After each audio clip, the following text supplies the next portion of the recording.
So next in this whole ordeal, now that we've removed the boat from the trailer, is a little re-engineering the trailer. Basically, I noticed right away things that stick out to me is that this bunk actually was over here at one point in time, which I tend to agree that that's a great idea. The wood in the bunks is punky. I reached underneath it and I can dig my fingernails into it. So that just means it's gone. So then it's time maybe to redo the whole shag carpet thing. And I do these a little bit different, especially when you're talking with older boats. I mean, oh my God, there's just so much stress on the hull, to be on, just these short little guys. And it should be spanned better. If anybody's ever seen a bass boat hull, how they get put, they might start out with something like this, but then they put a T across it so that it's the point load isn't that. The point load is that. And so it spans it across the hull, and they sit on there just so much nicer. And this right here, you can clearly see it was riding on this edge all the whole time. So this is super simple to do with a protractor and the boat hull. Put it back on the trailer momentarily, and then have this bottom piece like this, but then put a 2x6 across the top and screw that into that board.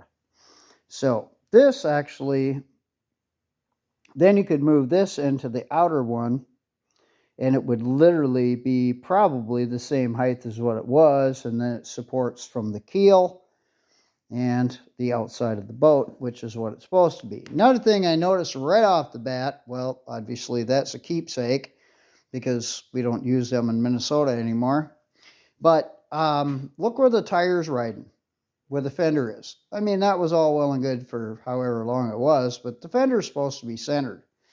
So, and I don't like the bolt thing. And so the bracket that's underneath here, there's no reason it couldn't be welded to the fender itself.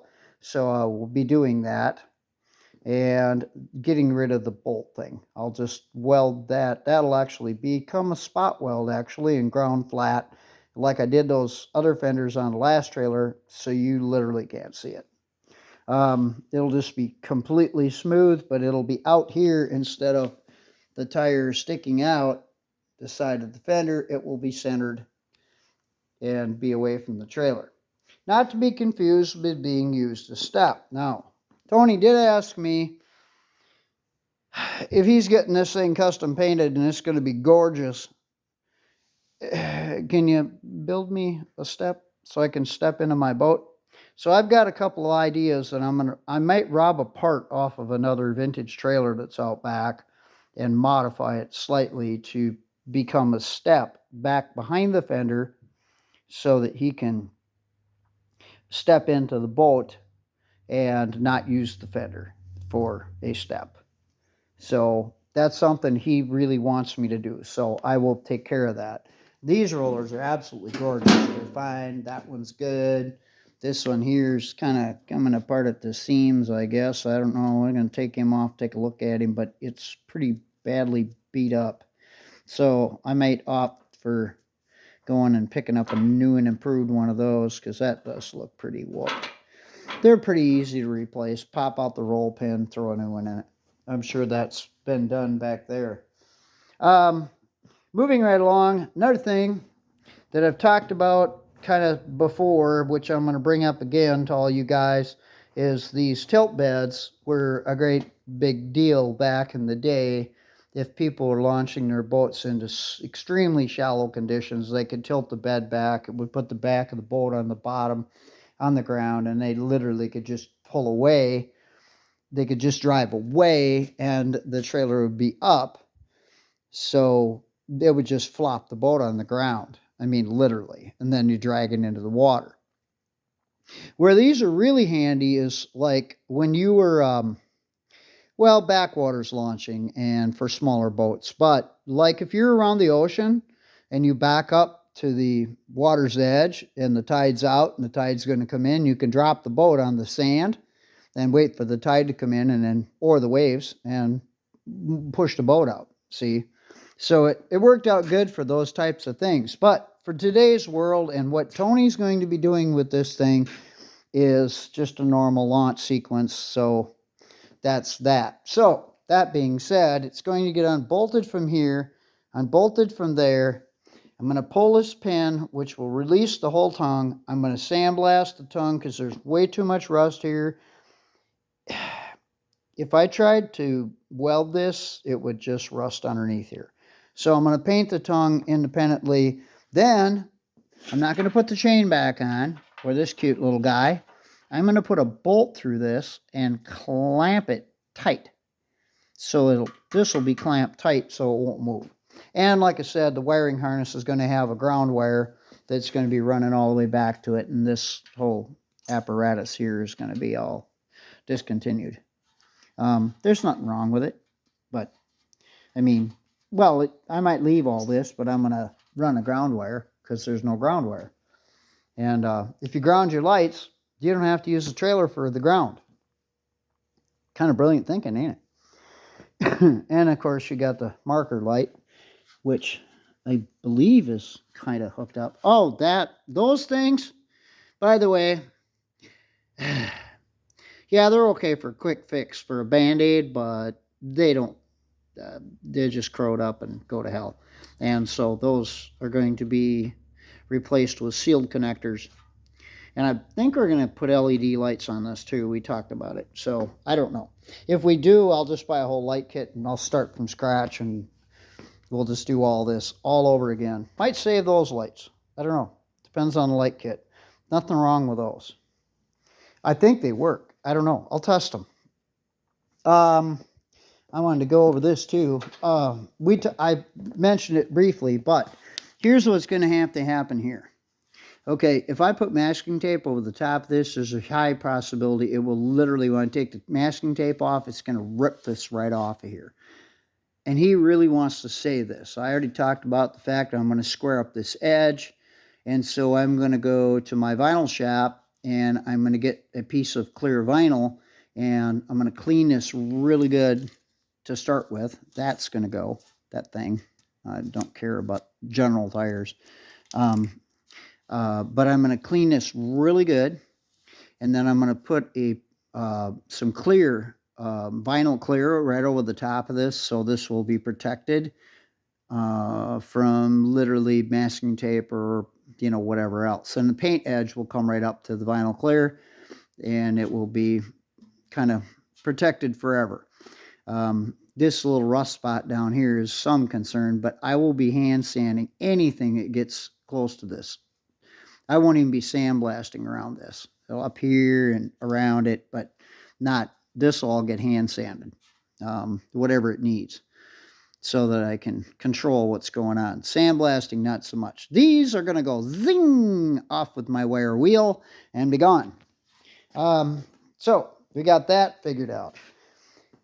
This, if you take these apart, by the way, take a bunch of pictures so you know how it goes together. I will be marking the tongue where these are supposed to be. I make a little scribe in there so after they're painted I can see where these are supposed to be. But the pictures, that's only for the winch stand orientation. So that'll be that. And the spare tire and the jack fits where it fits. Doesn't really matter. That is a really cool spare tire carrier. I've never seen one like that. That is nice. I like that. Yeah, so remember what I said about fixing tractors and doing stuff with nails? Yeah, that's got to go. Looks like this was replaced. This looks fairly new, but it's kind of loosey-goosey. So I'm going to have a chat with Tony about that because this mechanism's getting really old and these springs break all the time. And if they do, then your boat just kind of like goose on the loose. There's no safety chain on this. So there'll be a bright, shiny new safety chain put on here to be legal. And then the straps that were on the back of this, well, I can show you what those consisted of because they're located currently where they belong. Ouch!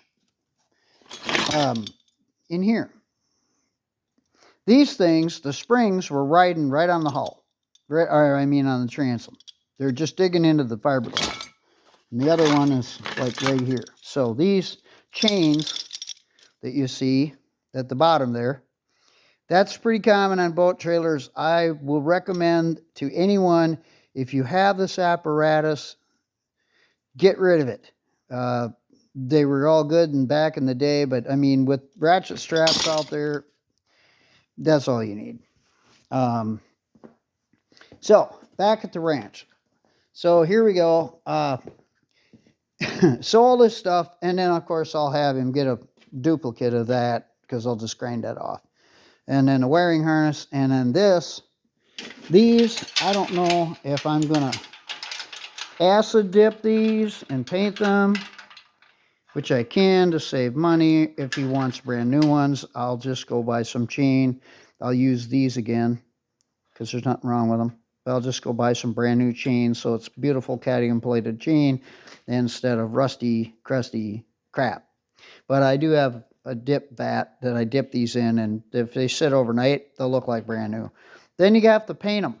You can't just leave them like that, and then wherever the links are, it will rust. Right there where the link is. So it's not perfect. It just is what it is. And this is the funny part of this whole fucking ordeal here. Oh, wait a minute. There's a ring. If I pull this pin, will it explode? Okay. The pin doesn't... Oh, there we go. Tick, tick, tick. Yes. No hand grenade. So, this is going to come apart. I got to sit back here. Now, what's wrong with this picture? I can name a couple of things. Number one, that is crooked. Because someone, and if you look down underneath here at the trailer frame, it looks to me like somebody was practicing their jackknife techniques over a period of time, of course. So that needs to get fixed. That's going to get heated up with a torch and move back. And I'll take the guts out of this and put this on a trailer ball and put a gigantum window pipe wrench on it. And we will twist it back to the way it's supposed to be. And hopefully the days of jackknifing are over. Most receiver hitches, you really got to work at it to jackknife, and you'll bend the trailer frame. So I don't think there's anybody that would do that. You know, this is probably just done decades and decades and decades ago because of all the rust. So that trailer frame being crushed in like that, we'll fix that, and any welding that needs to be done from the rips and tears, we'll fix that quick. Probably going to just bolt the safety chain back where that's actually at. So that being said, the next portion of this is to roughly scrap the trailer. Oh, one more thing I was going to mention about the winch. I'm going to talk about replacing this. Two reasons. One, it's old. And two, the nail thing at least could be a cotter pin. But there's a nut on there, so I don't know if that's all stripped out. I'm just going to, yeah, it kind of feels stripped. So maybe that's why the cotter nail pin thing happened. But that's cool. I mean, you know, mother of invention. Farm Boy 101. But anyway, this doesn't latch all the time, and these bounce and dislodge. So, and also this has got the old-fashioned twine, and that's looking kind of poopy too. So that could just get replaced. I mean, it's okay, but it's very deteriorated over time, and it's just going to snap at some point. And that thing needs to be dipped in acid or something, or buy a new one. Ew. Actually, I have a better idea. Don't buy nothing. Just go out and spend $30 and buy a completely new winch and have a beautiful cadmium plated winch on your beautiful winch painted winch stand, And that's where I'm going to suggest he goes with that. So that's $30 or $40 well spent in my book. Bolt on, done, don't have to screw with it. That quick and easy. Also, you would have a strap versus the rope, and the straps are just 100 times better. And then, of course, the strap would go up over here and go down in here. There's nothing wrong with this V-block. That'll be fine. I guess there was a roller in here at some point in time, and Tony replaced that.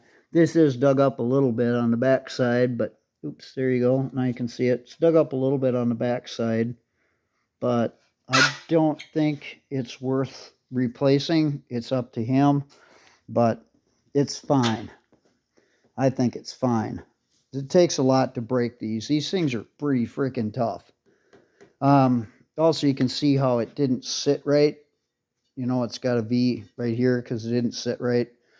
It needs to sit there. So I would opt for probably moving this dude up one bolt hole over where it is. That would be, if you just moved it up like 1 inch would be adequate, so that the rope came over the top instead of squishing into the V. I mean, it's close. It's really close. So it may be the rope is what cut that. That could be. Well, with a strap, you won't have to worry about it. Like I said, there's no safety chain on here, and that is a law. You got to have one. So, especially as much money as he's spending on doing this boat, you want to know damn good and well it's going to come off there. So, the next step on this whole ordeal is I'm probably going to whip out the torch, take all that apart, and bend that, straighten that, and get that stuff so that it can be welded. I'm doing that while it's on the trailer. I will take the hoist, and I will pick up the body of the trailer, and I will unbolt the fenders and the axle. I'll probably take these off first. Put them off to one side. I'll mark every one of the rollers so I know exactly 1, 2, 3, 4, because I forgot to do that on the last one. And let's see. Pretty much just start unbolting everything. Take the lights off, pull the wiring harness out of it. Kind of just dissect it just like you would a car. This one here, you can really see that the fender is just way off. And I haven't really thought about what I'm going to be doing here to make a shim to move that out. I'll think of something creative. Because I want it to be super strong. I don't want it to be wobbling all the time so it cracks things and wrecks stuff. So I'll think of something that works and will get the job done. Let's see. What else? Oh, yeah, not really anything. The next time you see this thing, it's probably going to be in a whole bunch of pieces, or I might show off straightening the tongue up the front, but it's going to come apart like right away.